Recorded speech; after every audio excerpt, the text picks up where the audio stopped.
Boa tarde a todos. A gente tem o prazer aqui de receber a Júlia de Carvalho Santos. A Júlia Carvalho dos Santos é formada em Química pela Universidade Federal do Rio de Janeiro, fez o mestrado aqui no IAG com o Dr. Jacques Lepine, e está terminando agora o seu doutorado na Universidade de Leiden, sob a orientação da professora Evine Vandischuk. No segundo semestre, ela fará um pós-doc em Harvard como uma fellow e tem atuado tanto na astroquímica observacional quanto experimental. Muito obrigada. Obrigada. Thank you. Sorry, almost forgot.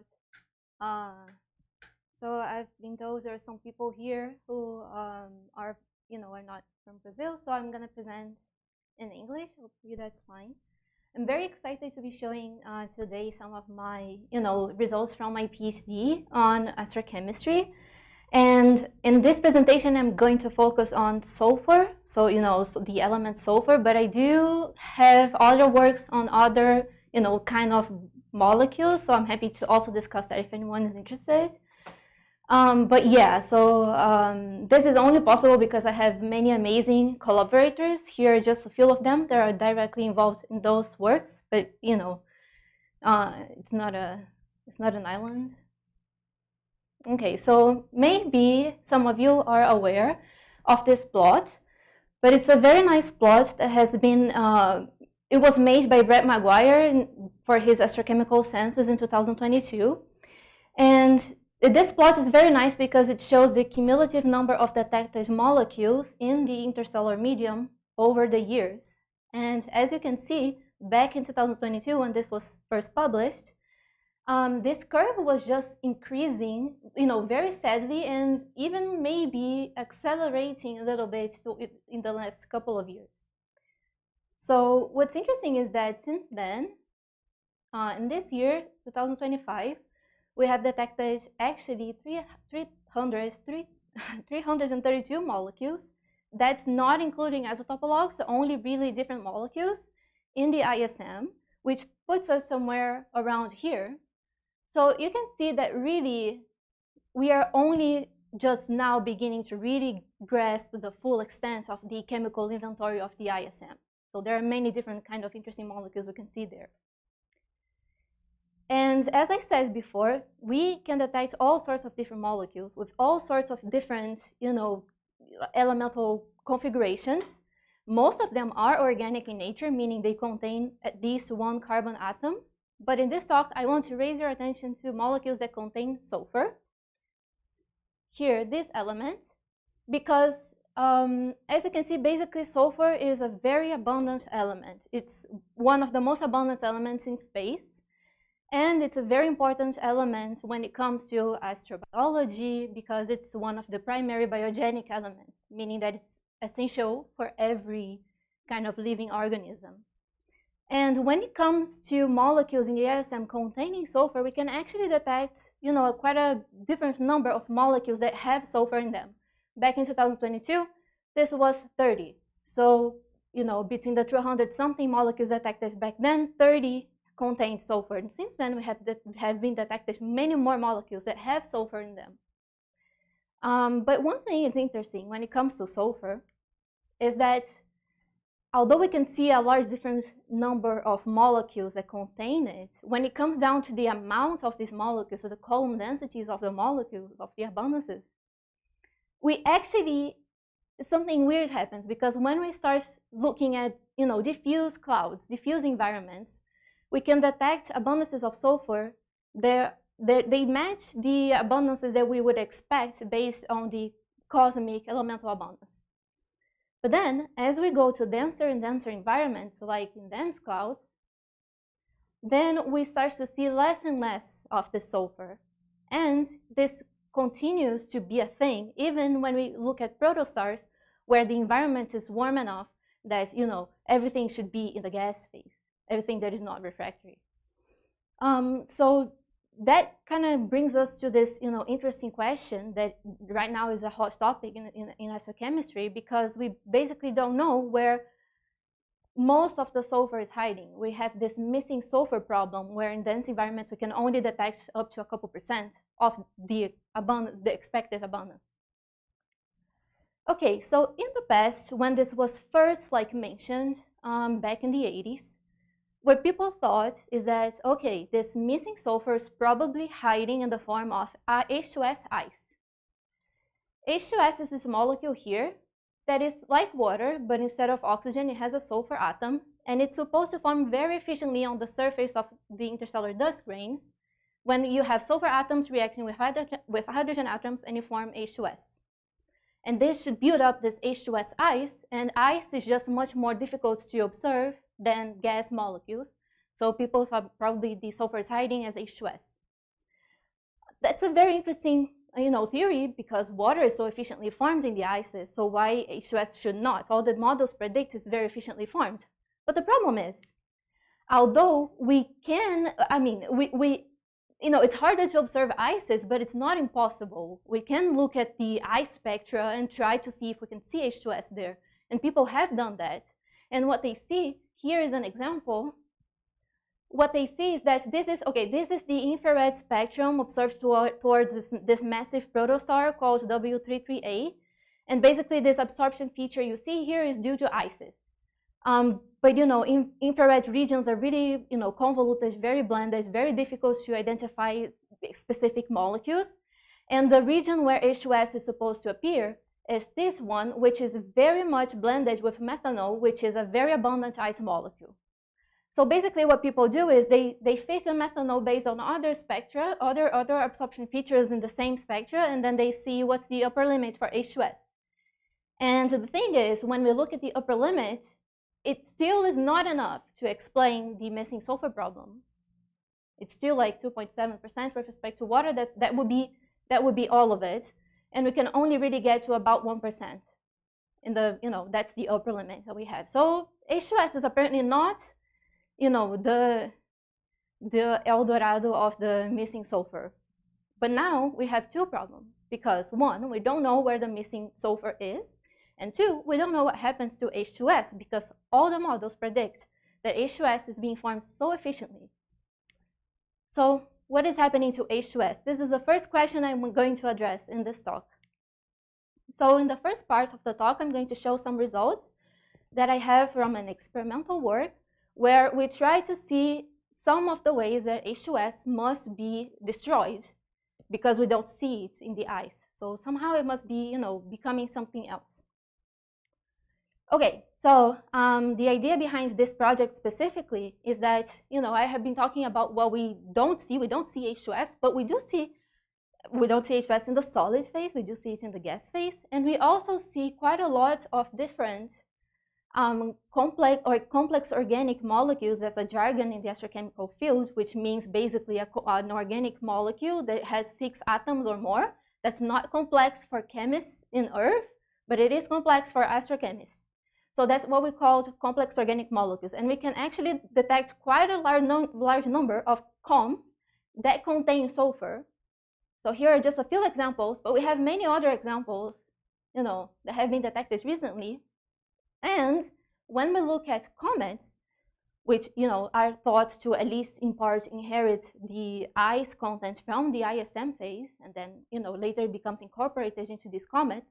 When we look at comet observations, this is 67P measured by the Rosetta mission. Then we can actually see not only H2S here, and by the way, at an abundance of 1% with respect to water, so in accordance with the upper limit from the ice observations. But we can also start to see more complex sulfur-bearing molecules like CH3SH, methanethiol, and this one, which is probably ethanethiol. And so basically, our motivation was, okay, so we know that radicals in ices and atoms in ices induce very rich chemistry. So maybe the H2S some of the H2S is being destroyed because it's forming more complex molecules. So just to recap, the idea is H2S is formed like this, right? We have a sulfur atom, and then it reacts with hydrogen, forms HS, reacts with hydrogen, forms H2S. The other thing that can also happen is H2S can also react with another hydrogen atom via an abstraction reaction to reform HS. And this reaction has a very low energy barrier, so it's very easily overcome by the hydrogen atoms because they are so light, they can just tunnel through the barrier. Okay. And actually, by the way, I do have a project that is only focusing on this particular interaction here. Basically, what we see is that we wanted to see if we have this proof of concept study where we can form HS radicals from H2S and hydrogen, and if these radicals can then kickstart some chemistry. And we do see that they can actually form H2S2. But I'm not going to talk about this today. I do have bonus slides if anyone is interested, but that's not the point. The point is just to say that we can start from H2S, have it react with the H atoms that are ubiquitous in space, and then we can form HS radicals. Then the idea is, a couple years ago, those two researchers, Molpeceres and Rivilla, they have published this paper where they suggest this route where you start with a carbon backbone, in this case C2H2, C2H4, C2H6, and you can just attach some functional groups to this, carbon backbones, and then it can form some COMs that have 2 carbon atoms. And they actually even suggest, they allude to the possibility of forming, vinyl mercaptan and ethane thiol from these backbones here, basically from C2H2. And so that combined with the fact that we can actually see quite a large number of COMs with 2 carbon atoms that have sulfur in the ISM, motivated us to try to test this route in the lab. So that's the point of the first study. Can we actually form 2 carbon S-COMs in the lab? So to do that, we do experiments using this experimental setup called surface size. And yes, that's me. I had to take this photo for for the press release of my fellowship that I'm not supposed to mention yet. But basically, this setup just recreates the physical conditions in the molecular cloud. So we can cool down our substrates to very low temperatures. We have vacuum pumps that are pumping away the system all the time, so the pressures are very low, and we try to recreate the chemistry that happens there. So the way a typical experiment works is like this. We have a substrate here, and this substrate, in the case of this particular experimental setup, is made of copper and it's plated in gold. And then we have some capillary tubes that can then inlet some gases into the chamber. And then when we inlet the gases, they will fly around, they will meet the substrate that is very cold, and they will freeze out immediately, and they will form this layer of ice.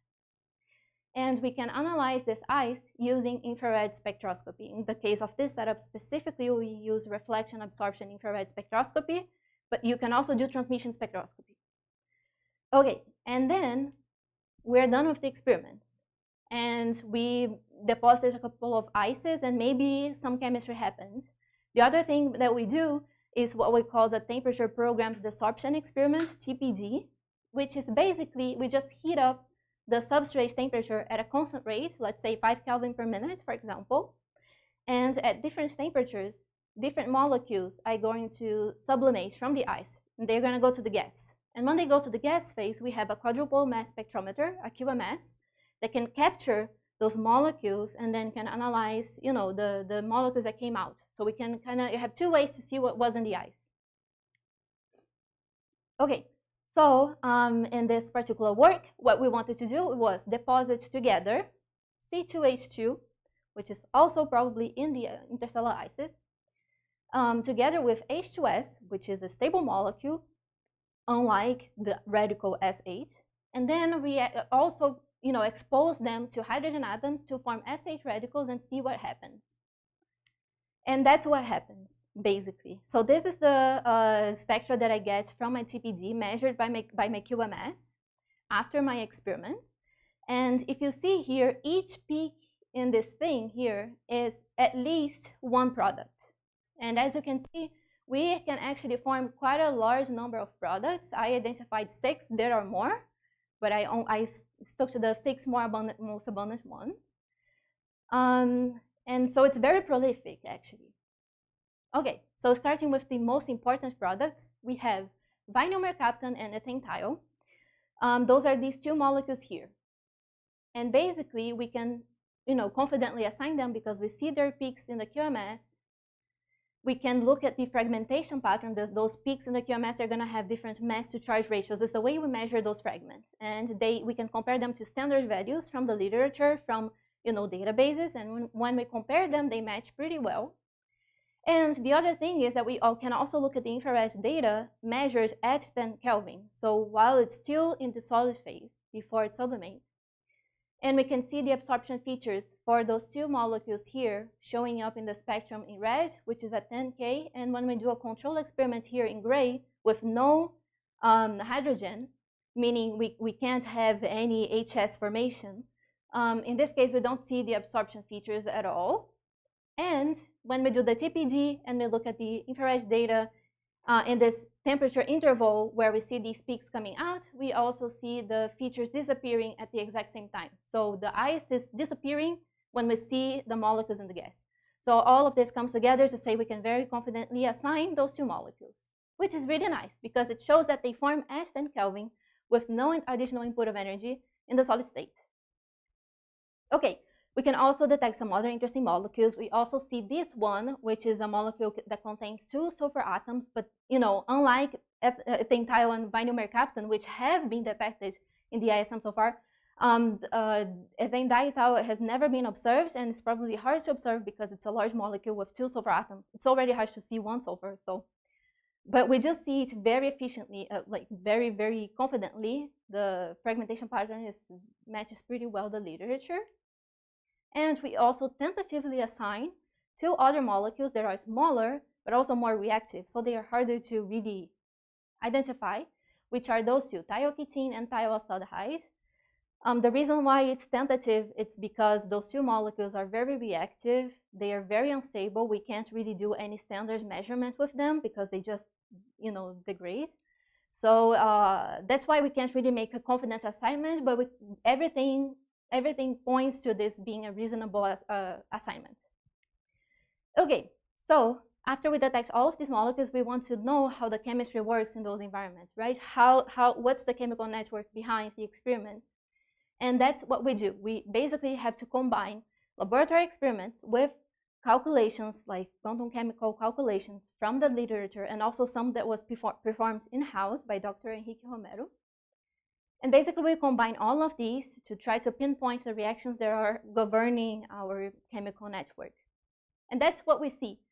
Basically, what's happening is that C2H2 actually reacts with a hydrogen atom to form this radical here, C2H3, which then reacts with SH radicals to kickstart this entire chemical network here. And one thing that's interesting here is that these hydrogenation reactions here that go to ethane thiol, remember it's the most abundant product, they are barrierless. So nothing is on the way to forming these products. As long as you have enough hydrogen, you can form ethane thiol. And that's interesting. We also see that in the lab when we change our relative abundances of the reactants. We increase the hydrogen abundance with respect to the other reactants in the experiments, and we start to form more and more ethane thiol at the expense of the other products, especially of the insaturated products of vinyl mercaptan here in blue. So this all goes to show that this molecule, ethane thiol, is a sink in this network. As long as you have enough hydrogen, everything is going to come down to become ethane thiol. Maybe that's why we can detect ethane thiol much more efficiently than we can detect any of the other species in this network here. Okay, so now moving on. I know I talked a lot about how H2S is not the sulfur sink, but it doesn't mean that H2S is not relevant. As I just showed before, H2S can actually kickstart a very interesting sulfur-bearing chemistry in ices. And H2S is probably in ices. It's just not at this high abundance that would mean that it was just the entire sulfur sink. But when we look again at observations, I mean, these are measurements, direct measurements from the Rosetta mission in the 67P comet, we can actually see H2S at abundances of about 1% with respect to water. And this is the most abundant sulfur-bearing molecule detected in those comets.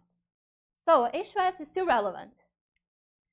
And what's interesting is that H2S, for it to be seen in the comet means that it has to stay in the solid phase close enough to the protostar in the protoplanetary disk so that it can be incorporated into the comet before it sublimates. But H2S is quite volatile, so we want to kind of understand why we can see so much of it in 67P.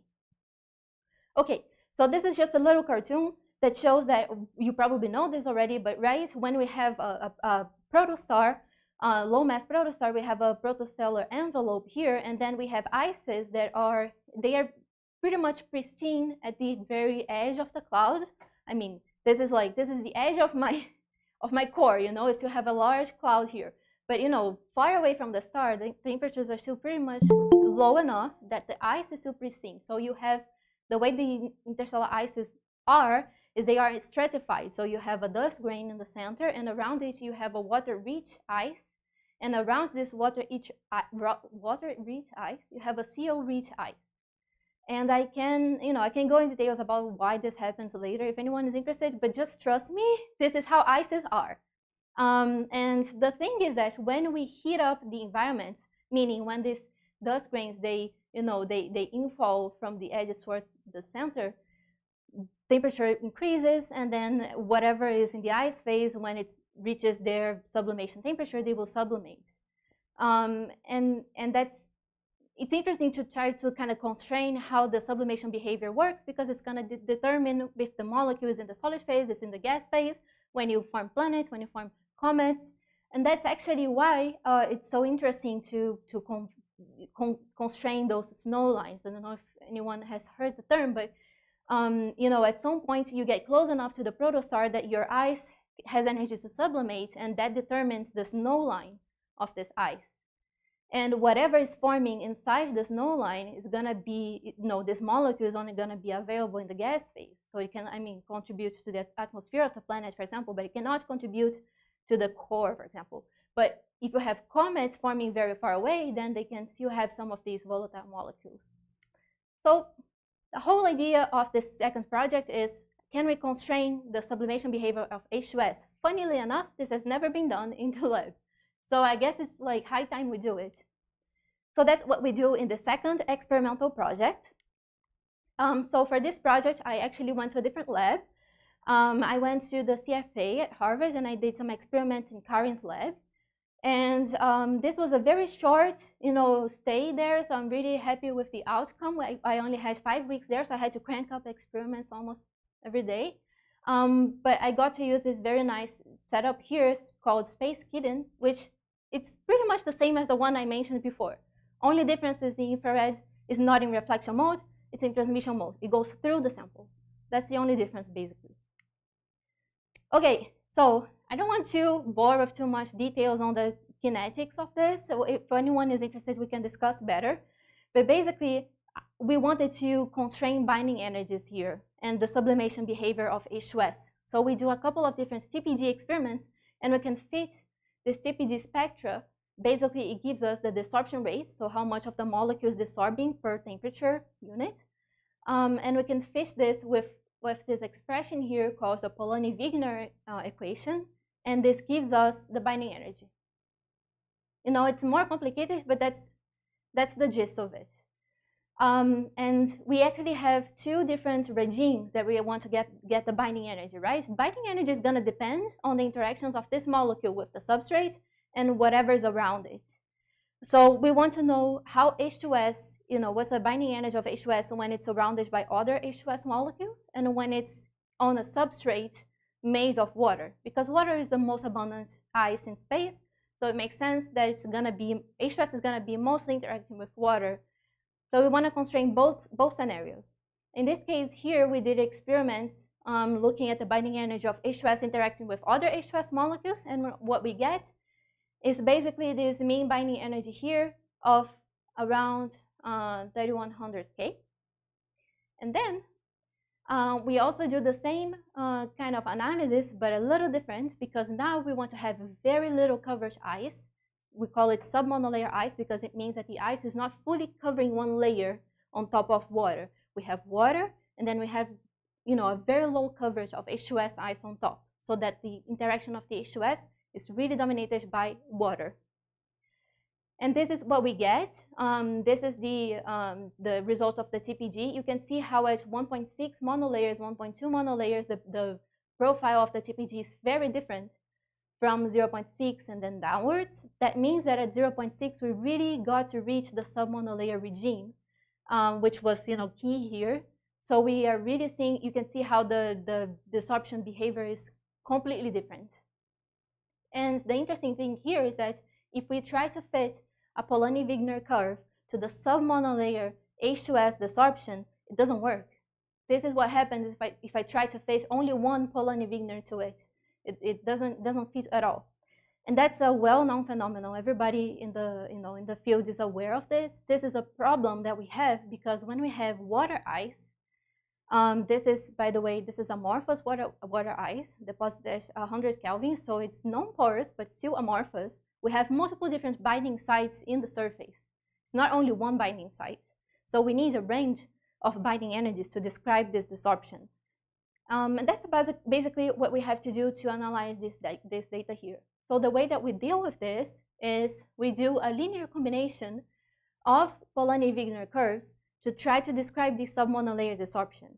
And then we take the linear coefficient, and these are normalized to our H2S coverage, so they're going to give us the fractional coverage in each binding site. It's going to say how much H2S is desorbing from a binding site with binding energy X. So when we do this, we fit multiple different coverages, experiments with different coverages, and we get a binding energy distribution here. And then to make things easier, we just feed a Gaussian to this binding energy distribution. It is normal. And then we can actually get some information on the binding behavior. And the mean binding energy we get from all of this is, you can see, a little higher than for the multi-layer regime. It's almost 3,400 K. Okay, so this plot here is basically a comparison of the binding energies that we derived for the multi-layer and for the submonolayer regimes.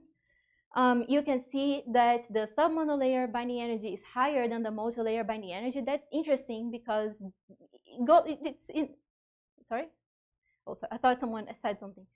That's actually quite cool because the fact that the binding energy is stronger means that the H2S is more strongly bound to water than to itself, which makes sense because H2S is a molecule that makes hydrogen bonds, and hydrogen bonds are stronger with oxygen, with water, than with other sulfur with H2S.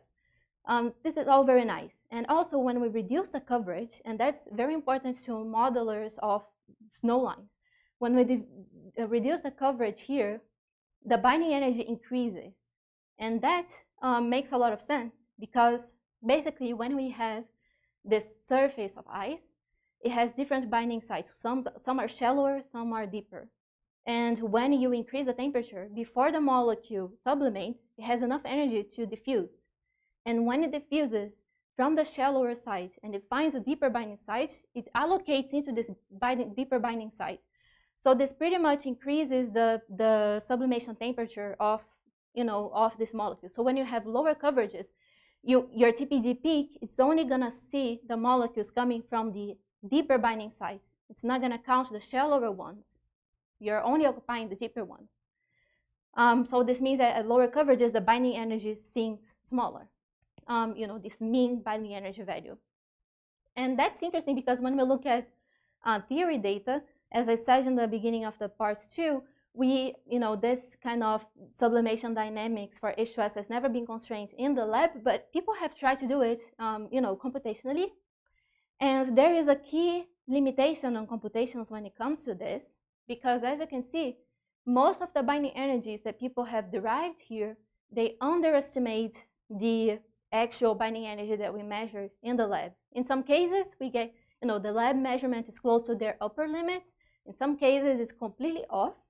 But what we think is the reason behind this is really because those models, when they try to model the actual binding energy of the molecule, they can't really constrain for the diffusion. So what you have is you have a dust grain, and you just put the molecules in random sites on the dust grain, and you see what the average binding energy is. But this considers how much the molecule can actually diffuse and finds a deeper binding site before it sublimates. So it's to really simulate this computationally is very difficult. You need kinetic motor column modeling and a bunch of things.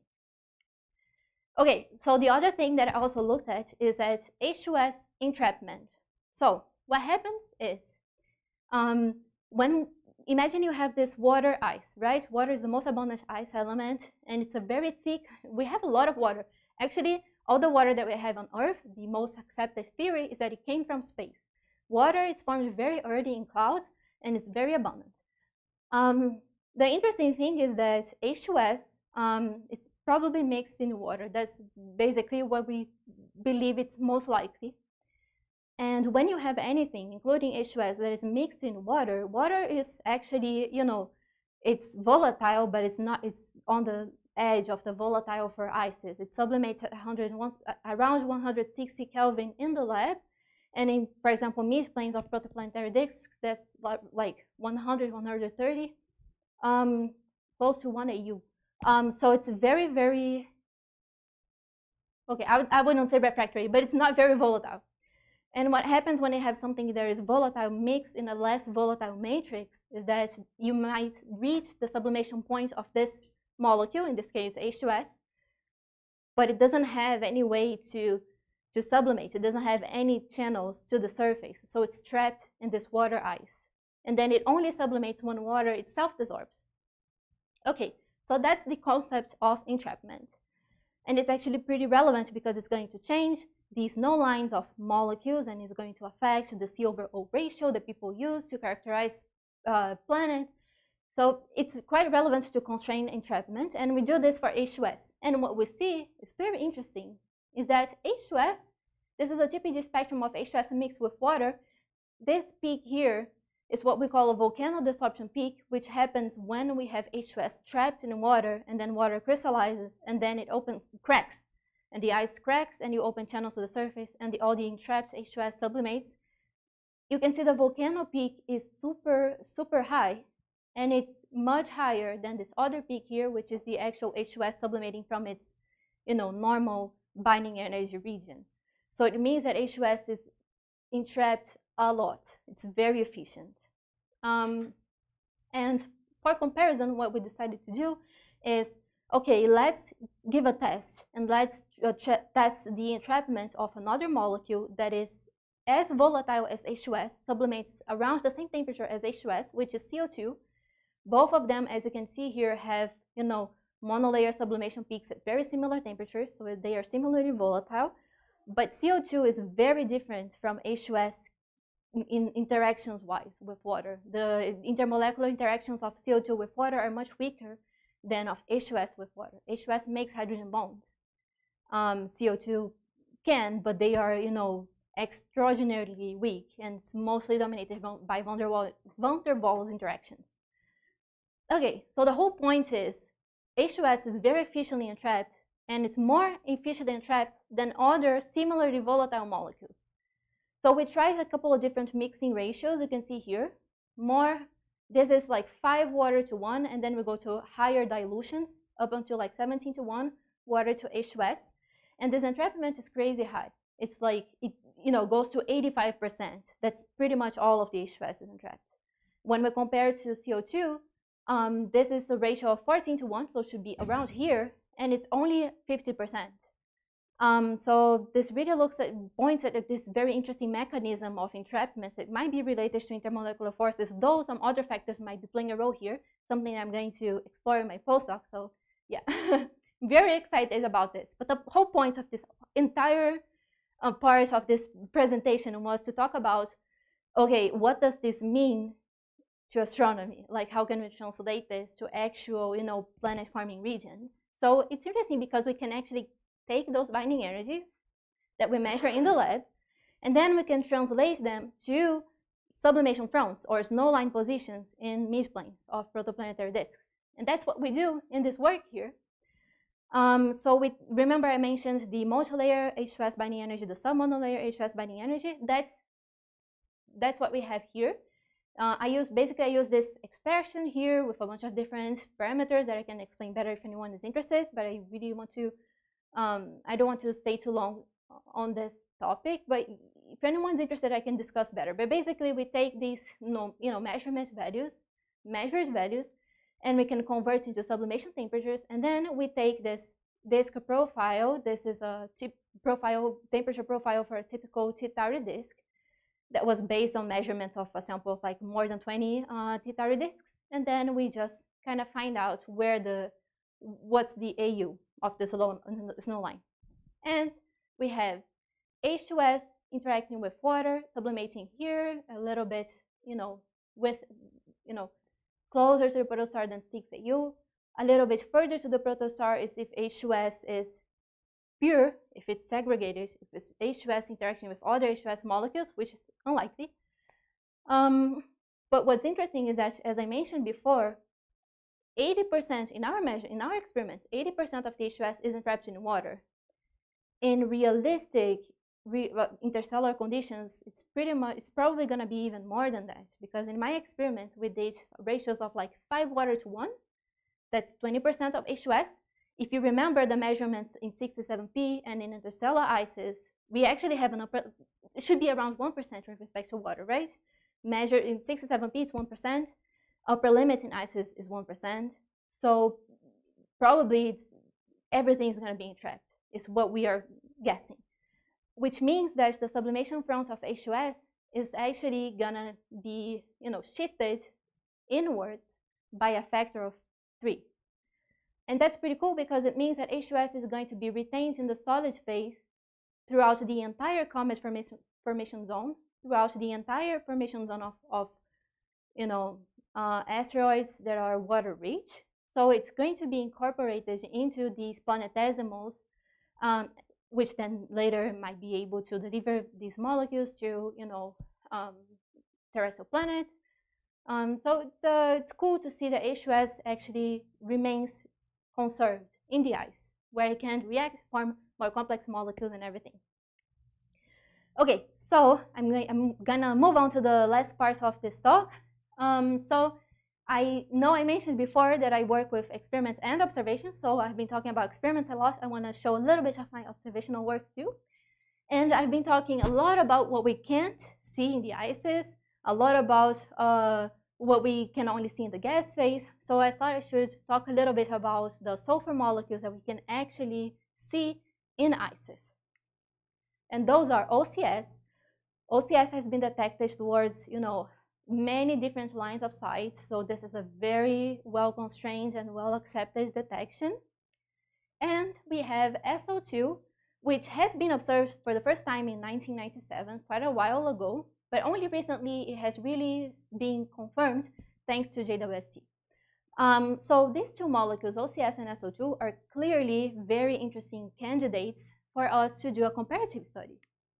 So if we look at OCS and SO2 in the ice, and we compare to them in the gas phase, can we learn something about how those molecules are formed and destroyed? So that's the idea behind this third project here. And this is an observational project that we use a sample from, we use observations from ALMA, from the large program ALMA-GAL. And basically this large program was targeting a bunch of different dense clumps scattered throughout the galaxy. And we really want to look at massive protostars. So we select a sample of 26 line-rich massive young stellar objects where we want to look at the emission of OCS and SO2.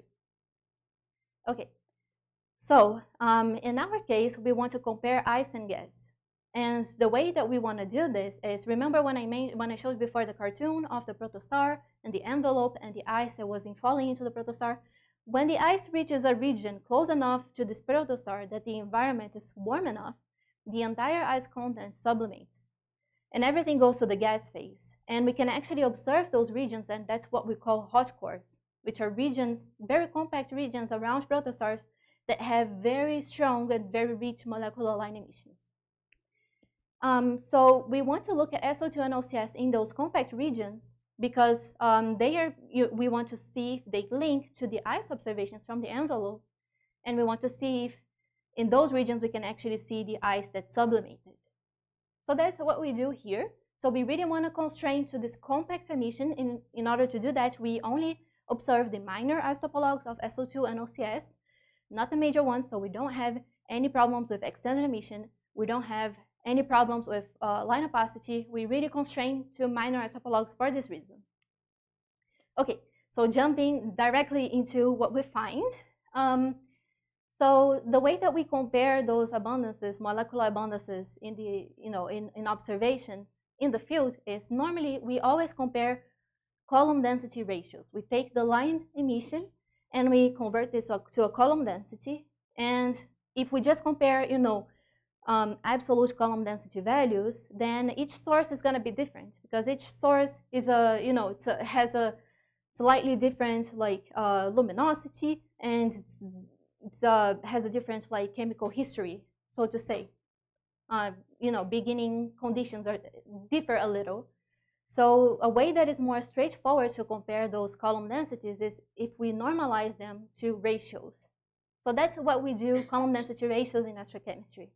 And normally what people do is they compare to methanol, this molecule here. This is like the common denominator in the field. The reason why is because methanol is a very abundant ice molecule. It's super well understood. The formation of methanol is very well constrained to ices in this specific region, which is, the dense core region, where we have, density so high that we have all the CO that was in the gas phase freezes out onto the grains. So we know a lot about methanol. So that's why it's a common denominator.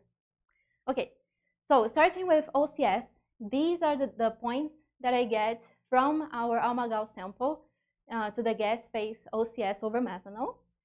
And these are the gas phase data from the literature. So this is what people have seen in other protostars in the literature. And open symbols here are from single-dish telescopes, okay? And the closed ones are from interferometers. And basically, the first thing that we can notice is that there doesn't seem to be a correlation of these ratios with luminosity. Even though we are looking here at a very wide range of luminosities, they all seem to be, pretty much flat. You can see this from the Pearson correlation coefficient here. So this all points to OCS, sorry, starting with OCS. This all points to OCS being formed in an environment where, radiation fields or temperature can't be really playing a big role in the formation of this molecule. Because if it was, then we should see some sort of trend here. So this all points to OCS being formed prior to stellar formation in the pre-stellar stages, quiescent dense, where we don't have, where low mass and high mass, there doesn't seem to be a very large difference in the physical conditions.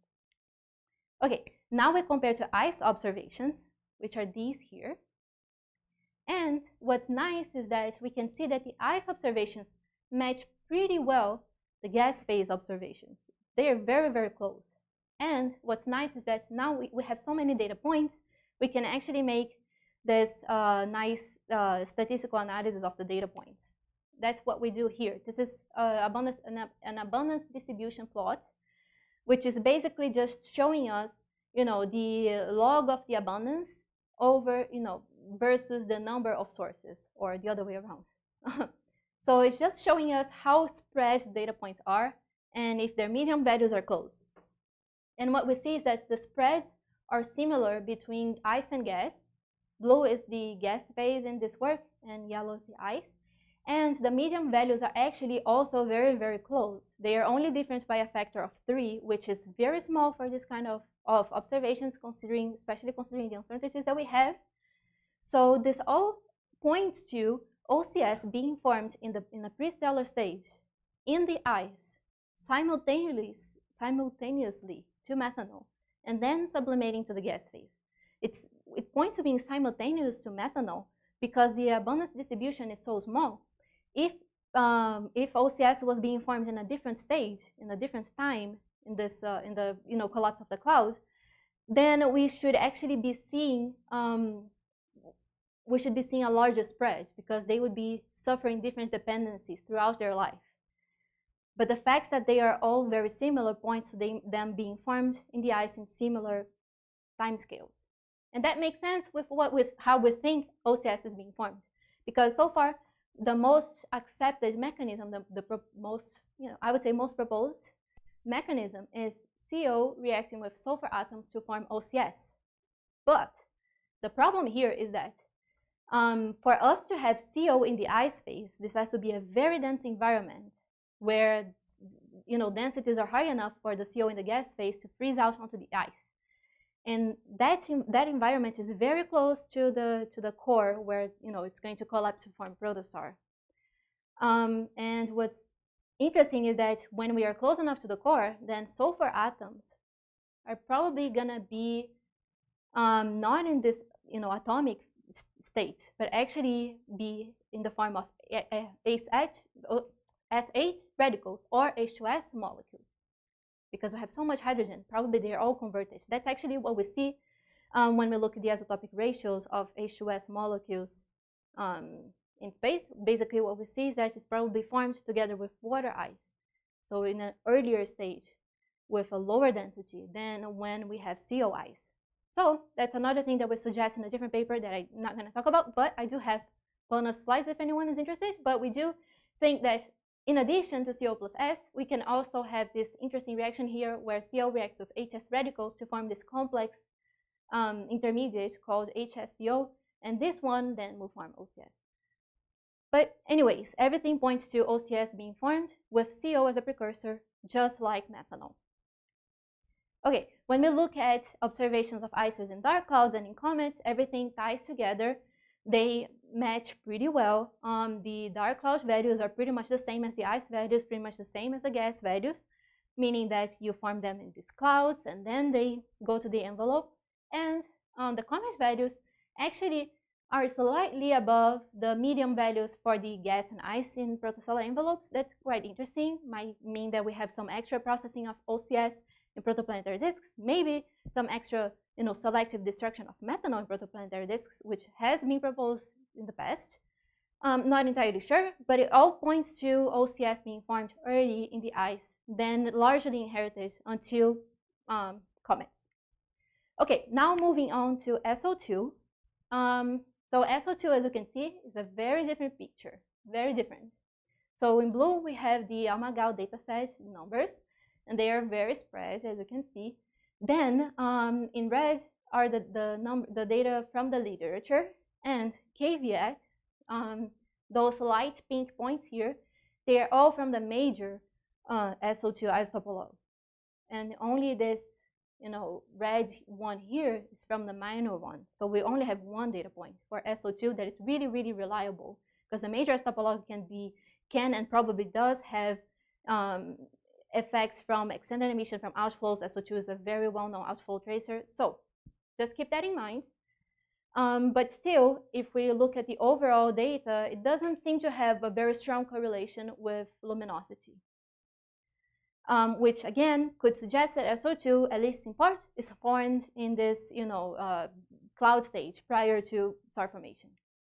Then when we look at ice observations, SO2 is much more difficult to observe in the ices because of many different intrinsic reasons that I can talk about.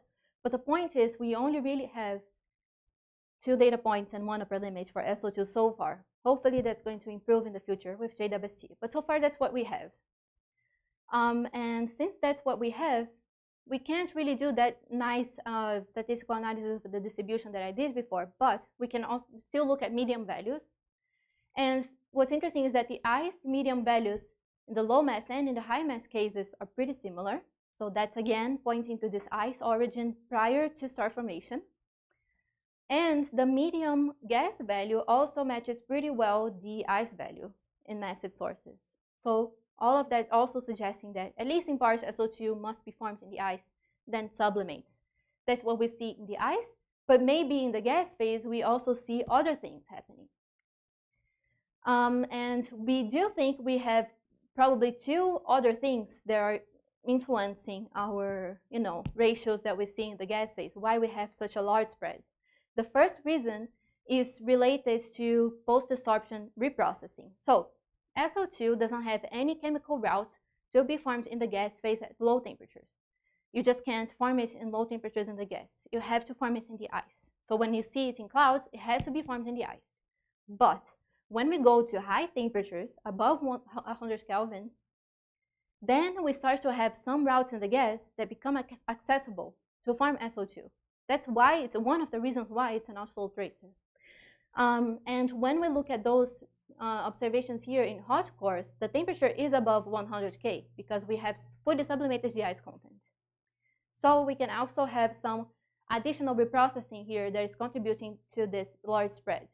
The other thing that we think might be influencing the observations is that SO2, differently from OCS, is probably not formed in this very dense prestellar core environment.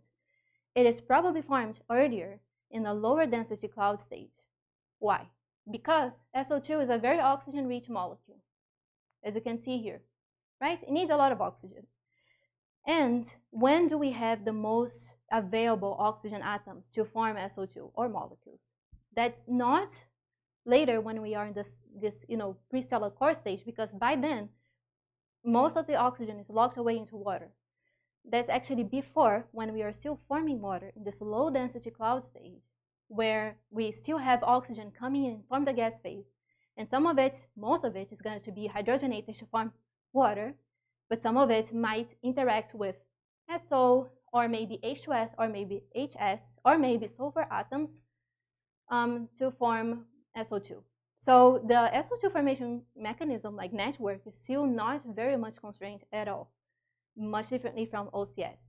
But we do think that it's reasonable to assume that it's formed earlier, which means that it undergoes different dependencies. It has a different collapse time scale. It experiences different physical conditions from the methanol ice, which is formed much later in this much outer ice envelope part.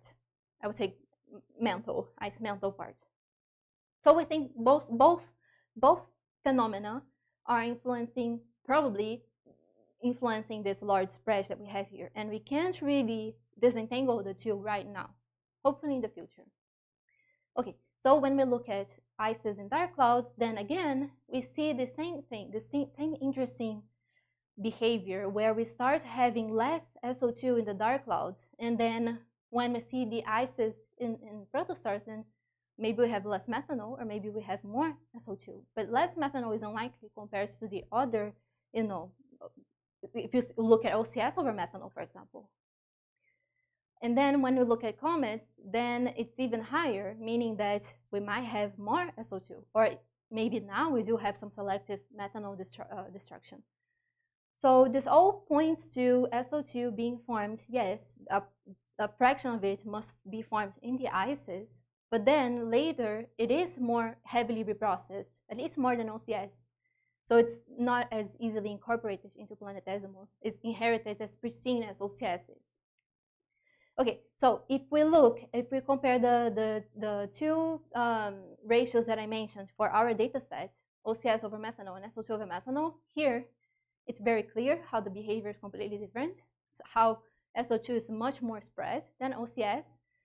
And if we actually look at chemical models where people try to simulate, they try to look at how the chemistry evolves throughout the evolution of these clouds and then protostellar envelopes, basically people have shown that SO2 is much more heavily reprocessed. As you can see here, the abundance varies much more than OCS over the warm-up of this cloud.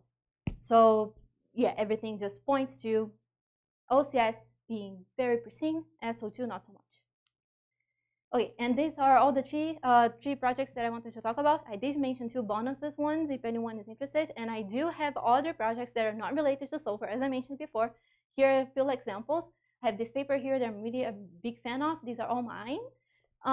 Yeah, but thanks for your attention, and I'm happy to hear any questions.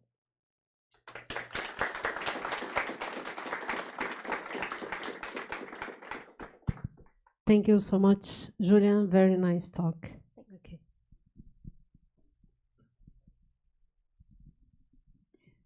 Thanks for the very nice talk and very nice piece of work, actually, and results, very interesting ones.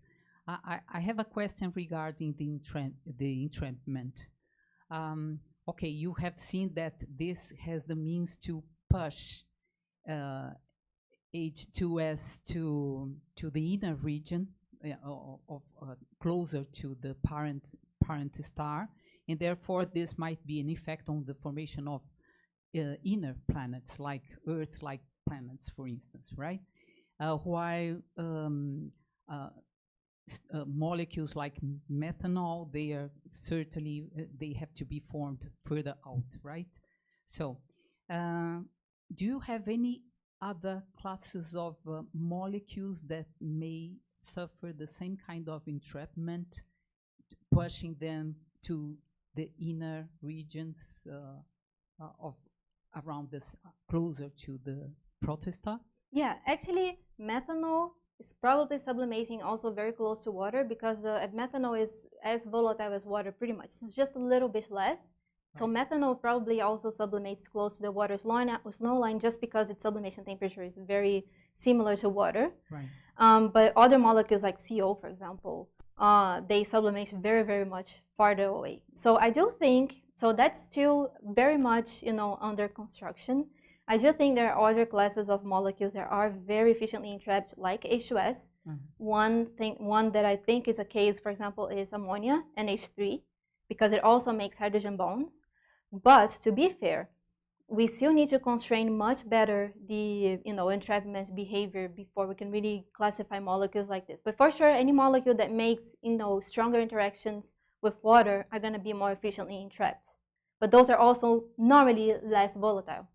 For example, we can actually see in comets, we can see some noble gases, which they don't make hydrogen bonds at all. They are very weakly interacting with the water matrix, but we can still see them because they are probably entrapped in the water, but maybe not as efficiently as H2S. So entrapment, there's a range of entrapment, efficiencies, right? So that certainly shapes the snow lines of different molecules in different ways. Yeah, depending on the molecule.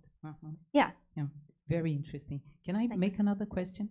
This is related to this point of this project on aid to CO that you mentioned in the beginning of your talk. Can you briefly talk about this, just giving the idea of this project that you with involving SH?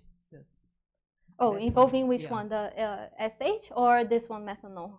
Which one? The one on the 2H that you mentioned. H2SU? This one? Yeah. So this project here was actually, I do have a bonus slide. I can talk about. Wait, no. Yes. Okay. So it looks it doesn't look great. Sorry, but the basic idea is that we also have H2S reacting with hydrogens, right, to reform SH radicals. That means that H2S, the SH radicals, can just keep reacting with hydrogen and cycling through this merry-go-round here. And this reaction is actually very, very exothermic.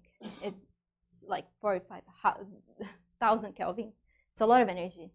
So basically in the study, we just try to constrain if a part of H2S can actually desorb to the gas because of this excess energy. So basically just has so much excess energy that when it forms, it goes to the gas. That's what we call chemical desorption. We do this in the lab. So I can do two things with this project. I can actually see that the SH radicals that are formed, they can meet each other and then form H2S2. And this molecule is it's the proof of concept that the SH radicals formed via this abstraction route can actually induce some other chemistry that then we go and expand in the other projects that I showed. But the other thing is that we can also see that H2S is very efficiently chemically desorbed. So this is basically my H2S in the gas phase that I measured with a QMS. And the shadowed areas is when I shut down my hydrogen atom source.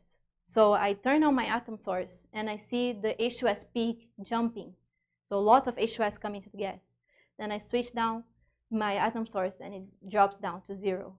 Then it goes up and down, up and down. So basically we just see that the chemical desorption of H2S is very, very efficient. So that's pretty much the angle. But the H2S2 formation part is really a proof of concept to show that the HS radicals can kickstart some interesting chemistry. Yeah. More questions? No?